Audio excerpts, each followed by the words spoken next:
think it's about that time, Papa, when you bring the mic up close. Oh, real close. Real slow. And you hit him with the dedication.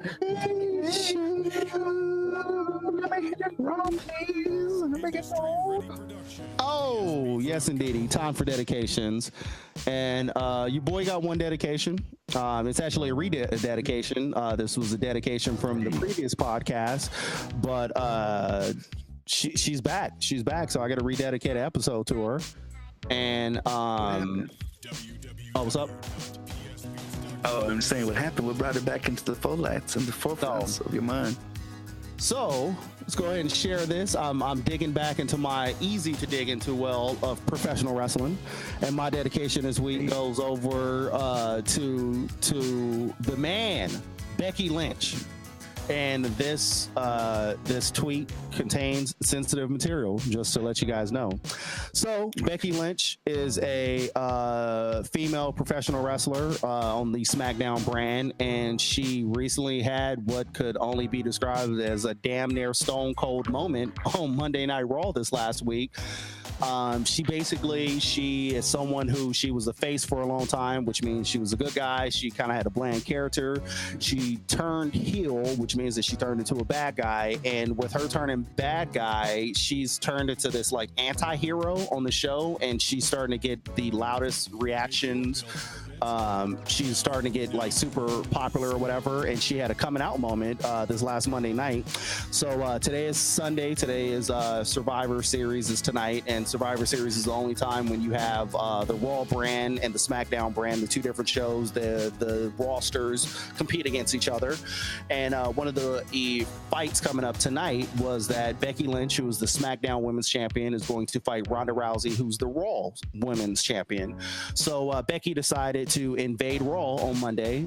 There was a segment where the Raw women were competing to see the last little women who's going to be in the match, and then there was a commotion backstage. We run backstage and we see oh shit, Nashville. Let me refresh this because my thing is wigging out. I think my internet caught your internet virus, Papo. Oh no.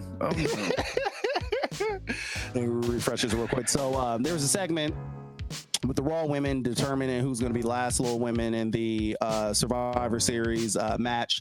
Then you had Becky Lynch. The camera cut backstage, and Becky Lynch had Ronda Rousey in an armbar and was cranking her in an armbar, talking that shit as she had her in an armbar. Officials were running backstage trying to break up the fight and all that, get her out of the armbar.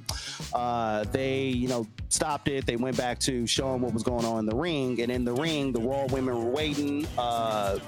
Becky ended up coming strutting down to the ring or wherever, throwing up her arms, talking that shit. And that they got from that, like the whatever little GIF moment, like how much of this is softcore porn and how much of it is, wrestling. So the Raw women were in the ring, and Becky came down to the ring, holding up her arms, talking that shit. And so the women from SmackDown end up coming in through the audience or whatever. They end up attacking, and a whole brawl broke out. So the whole brawl breaking out, all the women from Raw, all the women from SmackDown are going at it. And then at one point, Ronda Rousey music hit, and Ronda Rousey started coming down to the ring. Now, at this point, the camera moved over, and you could kind of see Becky, and Becky is leaking blood from her face.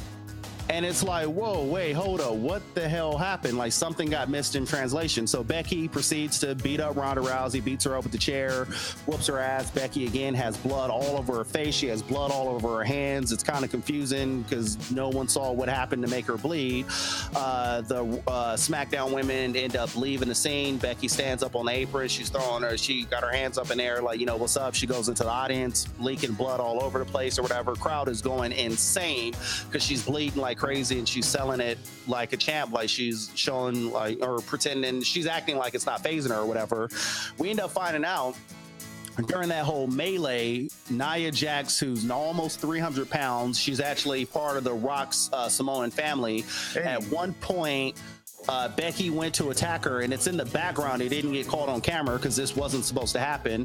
But Nia Jax turned around to swing a punch, and she catches Becky full on in the face, breaks her nose, opens up a gash in between her nose and her eye, fractures her orbital bone, and all that just mollywopped her, and Becky continued to go through the segment like a champ, like she didn't just have her face broken. And the crowd loved it, ate it up. She showed why she is, quote unquote, the man right now in wrestling, the hottest thing in wrestling.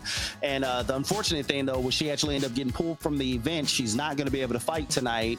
So she got pulled out of the match with Ronda Rousey because after that punch, she has a severe concussion. So she's not going to be able to compete this Sunday. But the thing that is dope is that this may lead to what will be a first in wrestling, where the rumors right now are that Becky Lynch and Ronda Rousey will be fighting at WrestleMania 35, possibly in the main event, and we'll have our first WrestleMania main evented by women. So shouts out to Becky Lynch, who is the motherfucking man right now. That would only make sense. That's what's up. So shouts out to her, and then I'll share her Instagram feed real quick in the back, because yes, Becky Lynch is the motherfucking man.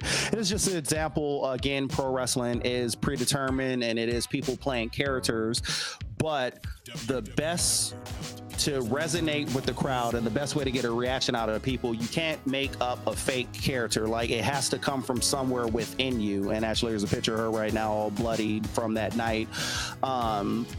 Like, it has to come from a place. Like, you could put on a character all you want, but people aren't going to resonate with you if you're not being yourself. And so when she was a happy-go-lucky face, it didn't really connect with anyone because she was just being silly. But with her turning heel, they're letting her be more so herself, and you're starting to see a badass side of her character. And she's killing the game right now. So she's the hottest thing in wrestling. And shouts out to Becky Lynch, because ain't nobody doing it like her right now. That's what's up. You're scared. What did you think of tell me that you consumed Glow on the Netflix? So I watched the first season of Glow, and I did enjoy it. I know there's a second season out, but I haven't watched it yet because I enjoyed the first season, but not enough to rush to see the next one. So I will watch it at some point. But yeah, it's not bad, but it's not like the greatest show. I don't know why. I mean, well, I know why I got so excited. I've been a fan of I forget her name. I'm so sorry. Ashley or Aubrey something. Yes. Aubrey Bree. I forget. Bree something. I know Larson. Yeah. Or she's also was a former dedication. So she definitely was. And back when in her thickum days, she had a whatever feel like she had a get skinnier, which I'm not mad at her, but at the same time, I love her baby fat that she had when I watched her on the Community. Remember, we were stuck in the Community for a minute, and yeah, she's just a baddie. And finally, unless it's been in some movie that I don't know about, she finally went full frontal, and I was just so happy. I just felt like that was the only thing that was coming in between us. And now that that's off the table, like, I feel fine now. All the awkwardness is out of there. But speaking of which, so I'll go right into my dedication, and I highly suggest that y'all can go follow her. She on IG is known as official_princess_T for Tatiana. And I don't know if you've seen the music video for I don't know if his name is Anime or Anime. He has a song called Reel It In. Anime, or yeah, I know what you're talking about. And he has some of the baddest little local dancers from this LA place that apparently is pretty popping out there.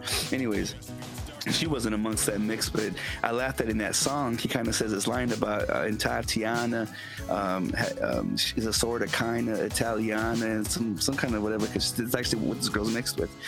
And I got to actually interview her. She's on one of the Soap Opera Incognito podcasts, aka this big podcast. She's on the episode Conversations with an Erotic Entertainer, and I thought it was interesting. She actually also did something that I didn't think I'd ever want to do, let alone have it recorded, and I had my things read, and the energy was crazy. So it was intense, and she is what some would call a light worker, which I think is funny that she's also, working what she can with what Lord blessed her with. And one of the funniest takeaways that I got from her when I asked her, well, what got you, into this kind of line of business? Because she does it all from, pleasantries to film eventually. And she mentioned that a partner that put me onto her had just said, yo, you got a fat ass, right? you should go shake it on stage. She took those words to heart, like words from a wise man. And she really out there. And I want to shout out that she's at TNA's. I don't know what date, so y'all might want to get on the interwebs to find out. TNA's is a place I never been to, but it's in the heart of South Phoenix. And that's my spizot. And I've heard other little high school cuties that have also frequented around there. So you always want to support your local businesses. And in this case, her and her endeavors. And I think what is her IG, or so that's her IG, and then her Twitter. If y'all want to get at the Twitter fingers of sorts, you can find her at Tanya_1738. And again, for local inquiries and I guess business proposals, she's at your service. Yeah. So yeah, make sure y'all fucks with her over there. Oh, and then I know she frequents Jaguars as well. So again, ask for Celeste. That's her stage name, Celeste. Celeste. So like the celestial being that she is. And before you slide that money in her thong, make sure that you let her know you heard about her on the Arizona Soul podcast. Let her know so Papa said hello. Yeah. Oh yeah. If you didn't like this podcast, it's probably cause you're racist. Yeah. Fuck your feelings though. Yeah. What's up, man? You hear me?